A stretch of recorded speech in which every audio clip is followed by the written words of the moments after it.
I was about to quit, y'all. I was about to give up because I could not take any more mediocrity. And just when I'm about to get out, they wrote me back in.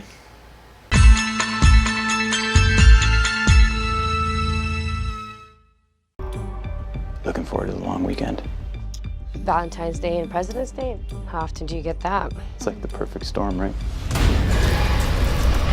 Down is directed by Daniel Stam. It stars Natalie Martinez and Matt Lauria, and it tells the story of a couple of coworkers who get trapped in an elevator over a long weekend, and the mounting tensions that rise when it turns out that one of them is not who they say they are.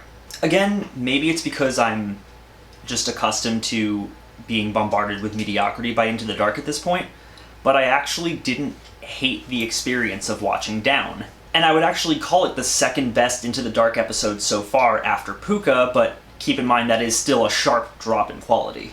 Where Down excels ultimately is in its simplicity. The entire film basically takes place in one location, and it uses that location beautifully. Stam exercises tension brilliantly, especially in the film's first act. Natalie Martinez and Matt Lauria have actually really great chemistry together, and it really shines in that first act when Jennifer and Guy are getting to know each other in the elevator because they're just trapped. There's a lot of charm to their interactions, and they play off each other really well. You know that something's going to go wrong, though, and you're dreading that moment when that shoe drops, and it really escalates the tension very well in the entire first 20-30 minutes of the film. It's when the reveal happens that things take a bit of a turn. The reveal itself is handled pretty well, with Guy dropping the facade and revealing his true intentions to Jennifer after they've had sex. And the casual way that he drops all this horrifying information is really chilling. That sequence works really well. But from that point onward, the film just becomes very derivative and essentially boils down to Fatal Attraction, but it's in an elevator.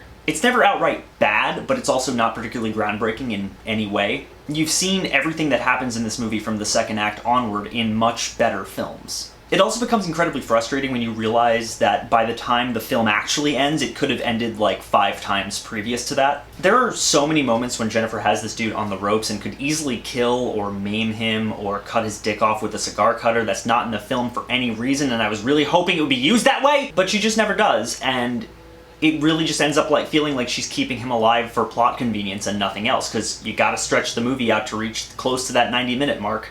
On top of that, really not a big fan of sexually open female characters being brutalized and punished for being open about their sexuality.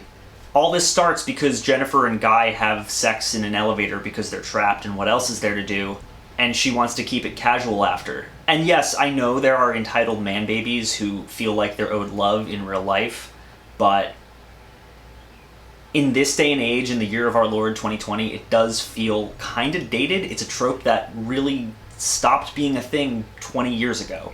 All in all, I didn't hate Down. I didn't even really dislike it. It gave me far more to enjoy than the other entries that I've listed, but it's not something I'm ever really gonna revisit. The movie was fine. It was fine, exactly. Like, it was okay. I'm gonna say that Down is good for fans of claustrophobic thrillers.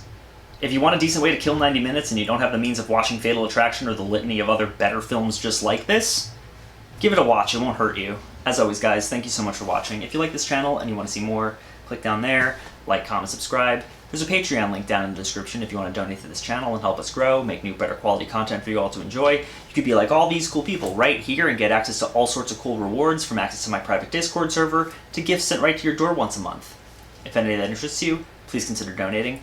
I would really appreciate it. Even $1 helps, but even if you don't, thank you so much for watching anyway, and I will see you all very soon. Get me out of here, please! Happy fucking Valentine's Day.